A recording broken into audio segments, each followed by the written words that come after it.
اهلا بيكم. النهارده ان شاء الله هنكمل كلامنا عن الملك زوسر.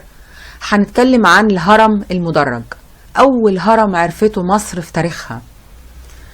عشان نعرف ازاي بدأ وازاي اتطور. ده اللي هنتكلم عنه النهارده ان شاء الله. الهرم المدرج بيتكون من 6 مساطب. 6 مساطب، لكن الفكرة بدأت بمصطبة واحدة في الأول قبل موضوع المساطب دوت. وكانت المصطبة بتتعمل بشكل يعني تلاقيها ليها شكل عالي كده، هنشوفها دلوقتي. علشان اللي بيشوف المصطبة بيبقى فاكر ان هو مدفون في الحتة ديت، في حين ان هو مدفون تحت في عمق كبير جدا في الأرض. والمصطبة دي معمولة علشان تغطي عليه وتحمي الميت اللي مدفون تحت. بداية المصاطب كان في عهد الأسرات المبكر، الأسرة الأولى والثانية. كان الملوك بيدفنوا برضو بطريقة المصطبة اللي احنا شايفينها قدامنا دي المصطبة دي من عهد الأسرات المبكر.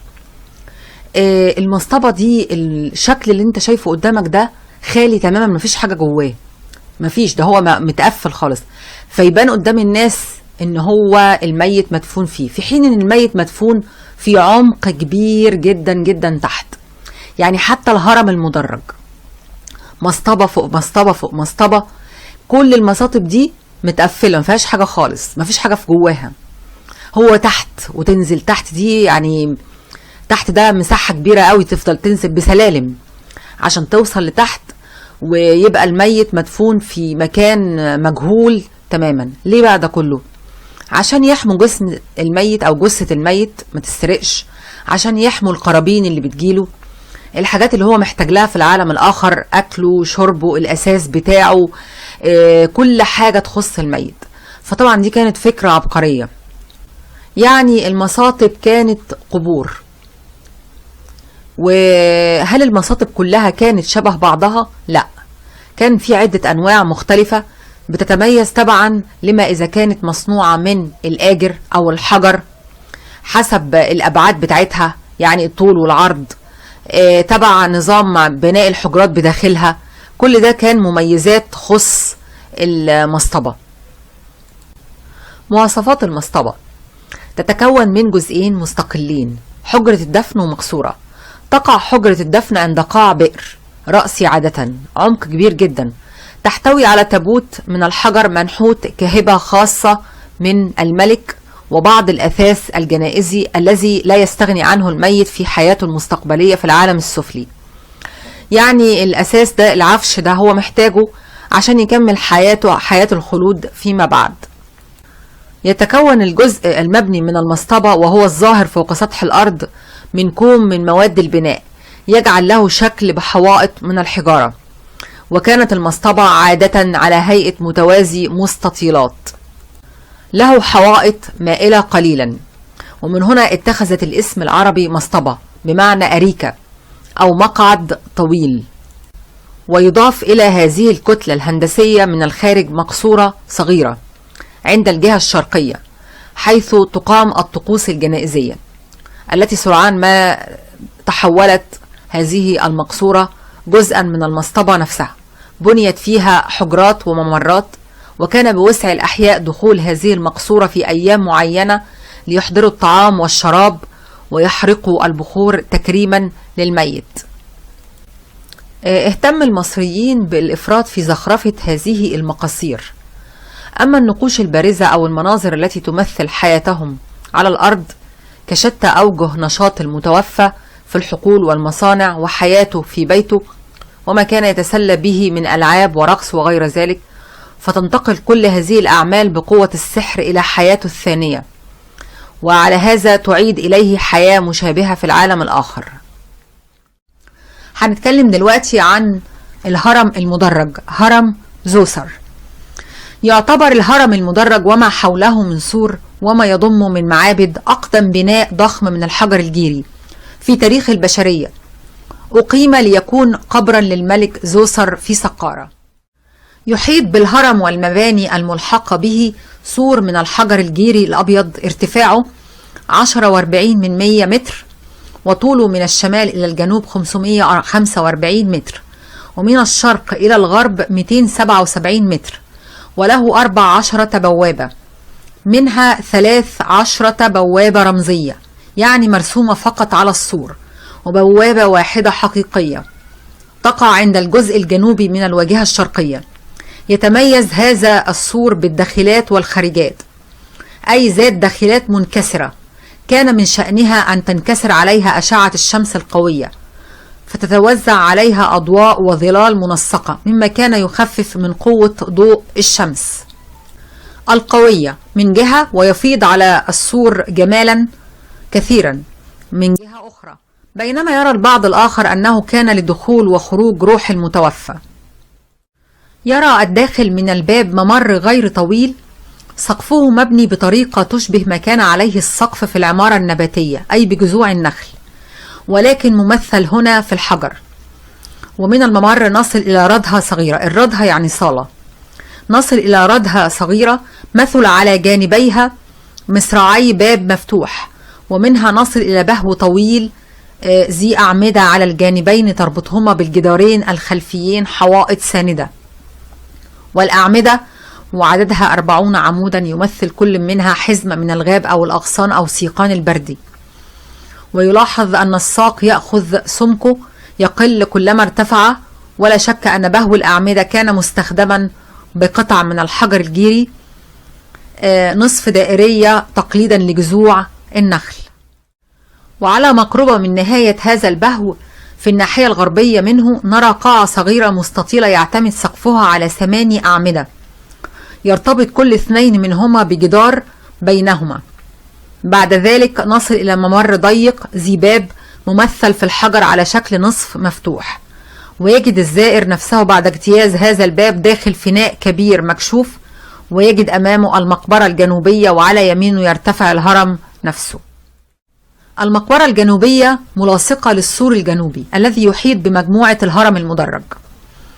تتكون من جزئين، الجزء العلوي كالمصطبة لا يزال ظاهرا واضحا فوق السور، يعني الجزء ده فوق السور اللي مبني حوالين الهرم، طوله 84 متر وعرضه 12 متر من الحجر الجيري، وإفريزه مزخرف بحيات الكبرى.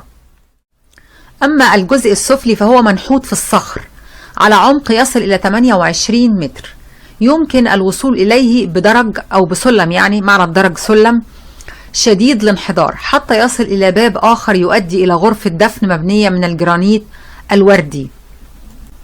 كذلك توجد غرف أخرى كثيرة مزينة جدرانها بقطع من القشاني الأزرق. ما تستغربش على حكاية الإشاني دي، هم كانوا بيعرفوا يعملوه، وهنعرف دلوقتي الإشاني ده كان بيتعمل إزاي.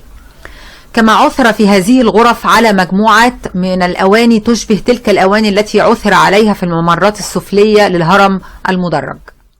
إزاي كانوا بيصنعوا الإشاني؟ كانوا بيصنعوه من الرمل الأبيض، رمل الكوارتز بنسبة 95%، مضافا إليه قليل من طين الصلصال وأكاسيد معدنية وجير، بعض القلويات زي الصودا والسيليكات والكالسيوم، وتبعا لكمية أكاسيد الحديد المضافة فيمكن إنتاج ألوان صفراء أو برتقالي أو بنية أو خضراء مائلة إلى الأزرق. برع المصريون القدماء في كل هذا، ورغم ذلك فإننا لا نملك أي دليل أو برهان على أن القدماء قد شيدوا هذه الغرفة لتكون قبرا للملك، ولا يوجد دليل على أن أحدا دفن فيها. ولكن هناك رأي ربما كان أقرب إلى الصواب، هو أن هذه المقبرة تعتبر مقبرة رمزية للملك زوسر، أقامها في ناحية الجنوب من مقبرته الأصلية أي الهرم، وذلك بدلا من أن يقيم قبرا رمزيا له في أبيدوس بمحافظة سوهاج. المعبد الجنازي يوجد في شمال الهرم المدرج، وذلك بخلاف ما اتبعه الملوك فيما بعد عندما شيدوا معابدهم الجنازية في الجانب الشرقي من أهراماتهم. معبد العيد الثلاثين الحبسد، أقيم هذا المعبد للاحتفال بمرور 30 عاما على تولي الملك الحكم، وذلك ليثبت لشعبه أنه ما زال يتمتع بالقوة التي تمكنه من الاستمرار في الحكم. واحنا اتكلمنا عن العيد الثلاثيني قبل كده اكتر من مرة، وقلنا انه كان يعتبر استفتاء او انتخابات جديدة يعني تجديد الحكم. عثر على تمثال لزوسر في السرداب الواقع الى اقصى الشرق من معبد زوسر الجنازي، منحوت من الحجر الجيري الابيض به بقايا الوان، ويعد من اقدم التماثيل الملكية ذات الحجم الطبيعي، ارتفاعه 140 سنتيمتر. جالسا وجد داخل السرداب شمال الهرم المدرج، متجها بناظريه إلى الشمال من خلال ثقبين دائريين خصصا لذلك في الجدار الشمالي للسرداب، حيث يوجد النجم القطبي، متمنيا أن تبقى روح الملك خالدة مثل النجوم التي لا تفنى. والتمثال يمثل فيه الملك جالسا لابسا شعرا مستعارا أسود على رأسه، وفوقه منديل الرأس ذو الثنيات، واللحية الملكية المستعارة، وعباءة طويلة حابكة حتى تبدو من تحتها أشكال الجسم الرشيق ذي القامة المديدة. وقد جلس الملك على مقعد بسيط ذي مسند قصير للظهر في وضع هادئ مستقر، واضعا يده اليسرى على ركبته واليمنى على صدره. وقد ذكر على قاعدة التمثال اسم الملك وألقابه منقوشا بالخط الهيروغليفي: ملك مصر السفلى والعليا، السيدتين، جسد الإله المقدس جسر. والتمثال يوجد بالمتحف المصري. مراحل تطور بناء الهرم المدرج: المصطبة الأولى كانت مربعة وارتفاعها 8 أمتار، وطول كل ضلع فيها 63 متر.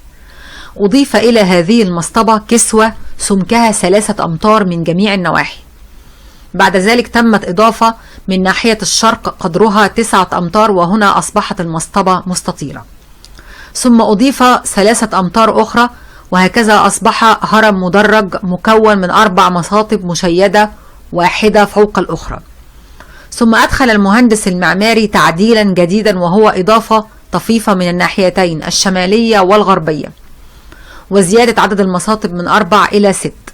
ثم كان التعديل النهائي بإضافة مباني في كل جهة من الجهات، وأصبح طول الهرم المدرج بعد كل هذه التعديلات حوالي 140 متر من الشرق إلى الغرب، و118 متر من الشمال إلى الجنوب، وأصبح ارتفاعه حوالي 60 متر. وقد شيدوه من الحجر المحلي الذي قطعوه من محاجر سقارة. أما أحجار الكساء الخارجي فقد كانت من الحجر الجيري الجيد الأبيض، اللون الذي حصلوا عليه من محاجر ترى. ولا شك أن هذه الفكرة قد طرأت للمهندس إمحوتب نتيجة لأسباب معمارية لدى المصريين، لإقامة سلم ضخم عملاق يصعد إلى السماء، وكأنه يسهل صعود روح الملك المتوفى إلى أبيه الإله رع إله الشمس، كما أصبح زوسر هو الآخر مؤلها من شعبه. وبالرغم مما أصاب هذه المباني على مر السنين، فإنه من يزور هذه المجموعة الهرمية لا يستطيع إلا الإعجاب بالبساطة الفائقة في عمارتها، كما يعجب أيضا برشاقتها وحفظ النسب بين المباني، مما يجعلها ملائمة ومتناسبة مع الهرم نفسه. هنتكلم دلوقتي عن إمحوتب. الدكتور سمير أديب في موسوعة الحضارة المصرية القديمة بدأ كلامه عن إمحوتب إنه قال عليه إنه من نوابغ البشر، ولد وعاش بمصر في مستهل الألف الثالث قبل الميلاد.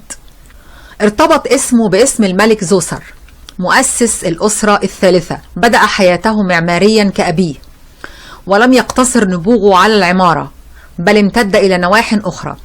فقد ذكر المؤرخ المصري مانيتون الذي عاش في القرن الرابع قبل الميلاد عند حديثه عن زوسر قال: وفي عهده عاش إيموثيس. إيموحوتب يعني ده كان اسمه اللي بينطقوا أو بيقولوا عليه إيموثيس، الذي يعتقد اليونانيون إنه اسكليبيوس إله الطب عندهم بسبب مهارته في الطب. يعني هو ما كانش معماري شاطر بس، لا ده كان عنده مهارة في الطب. وقد اكتشف هذا الرجل فن البناء بالحجر المنحوت، وأقبل بكل روحه وحماس شديد على العلم. ولكننا نعلم أن المصريين استخدموا الحجر المنحوت في تشييد مبانيهم قبل أيام إمحوتب بعهد طويل، منذ أيام الأسرة الأولى. ولكنه صاحب الفضل في كونه أول من أقام مباني كبيرة الحجم من الحجر في مصر، بل وفي العالم كله، وأول من شيد المقبرة الملكية على هيئة هرم مدرج، وأول من استخدم الحجر على نطاق واسع في تشييد المعابد، وعلى الأخص العناصر المعمارية، والتي كانت تبنى حتى أيامه بالطين أو بالبوص أو الخشب أو فروع الشجر. كانت المقابر الملكية حتى آخر أيام الأسرة الثانية تبنى من الطوب اللبن زي ما قلنا قبل كده، على هيئة بناء مستطيل كبير الحجم يسميه الأثريون مصطبة، لمشابهته للمصاطب التي يبنيها سكان القرى في مصر أمام بيوتهم. الفلاحين كانوا بيبنوا قدام البيت كده مصطبة مشابهة للمصاطب دي. ولكن إمحتب أدخل شيئا جديدا عندما قرر تشييد قبر زوسر في سقارة على هيئة مصطبة كلها من كتل الأحجار، ثم أخذ يزيد عليها مصطبة فوق أخرى حتى بلغ عددها 6 مصاطب، وهو ما يعرف بالهرم المدرج بسقارة. ولم يكتفي بذلك، بل بنى حول الهرم سورا ضخما بالحجر، ما زال جزء كبير منه قائما في مكانه حتى الآن، وبنى في داخل السور مجموعة من الهياكل والمباني الأخرى كلها من الحجر، نرى فيها استخدام الحجر لأول مرة في بعض العناصر المعمارية، والتي ما زالت هذه الآثار تثير إعجاب كل الزائرين حتى اليوم، كما استأثرت بإعجابهم في العصور القديمة. عرف زوسر قدر مهندسه فأكرمه كل الإكرام، أوكل إليه أهم الوظائف في البلاد، فكان مديرا لجميع الأعمال وكبيرا لكهنة هليوبلس، كما كان مشرفا على الخزانة. بعبارة أخرى أصبح الرجل الأول في البلاد بعد الملك، بل وذهب في تكريمه إلى أبعد من ذلك، إذ كتب اسم مهندسه على قواعد تماثيله الملكية، وهو شرف غير عادي لم ينسى المصريون إمحتب بعد وفاته، فقد ظل اسمه يتردد في كتابات الدولة الوسطى، ويذكرون مع الإعجاب فضله وحكمته، وأنه كان وزيرا لزوسر، كما كان من عادة الكتاب في الدولة الحديثة إراقة بعض قطرات من الماء قربانا له قبل أن يبدأوا في الكتابة. في أيام الأسرة 26، أي بعد أكثر من 2000 عام بعد موته، زاد تقدير المصريين لهذا النابغة حتى ألهوه وسموه ابن بتاح، وبنوا له المعابد في جهات كثيرة من البلاد، سواء في منف أو في الصعيد أو في بلاد النوبة أو الواحات البحرية. وعندما زاد اتصال اليونانيين بمصر في القرن السابع قبل الميلاد ووقفوا على ما كتبه إمحتب في علوم الطب، أبوا أن يصدقوا أن مثل هذا النابغة يمكن أن يكون بشرا كسائر الناس، يعني رفضوا أنهم يصدقوا أن هو بني آدم، فكانت النتيجة أن هم ألهوه وعملوا منه إله للطب، وقالوا إنه لم يكن إلا إسكلبيوس إله الطب عندهم، الذي عاش في مصر في ذلك الزمن البعيد تحت اسم إمحتب.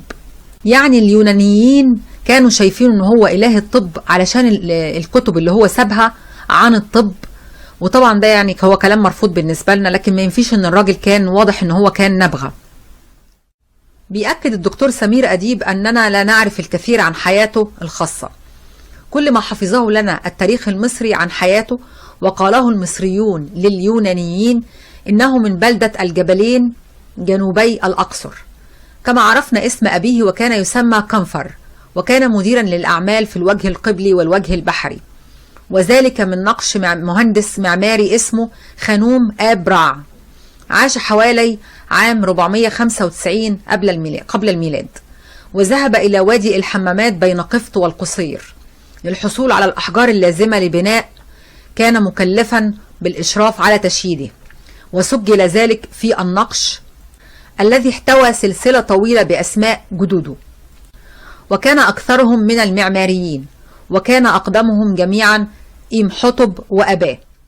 في كثير من متاحف العالم توجد تماثيل صغيرة الحجم من البرونز تمثله كطبيب، وقد عثر على الجزء الأكبر منها أثناء حفائر في سقارة في منتصف القرن 19 على مسافة غير بعيدة من الطريق الموصل إلى السرابيون، مما يرجح معه وجود هيكل له في تلك المنطقة لم يكتشفوه أحد حتى الآن.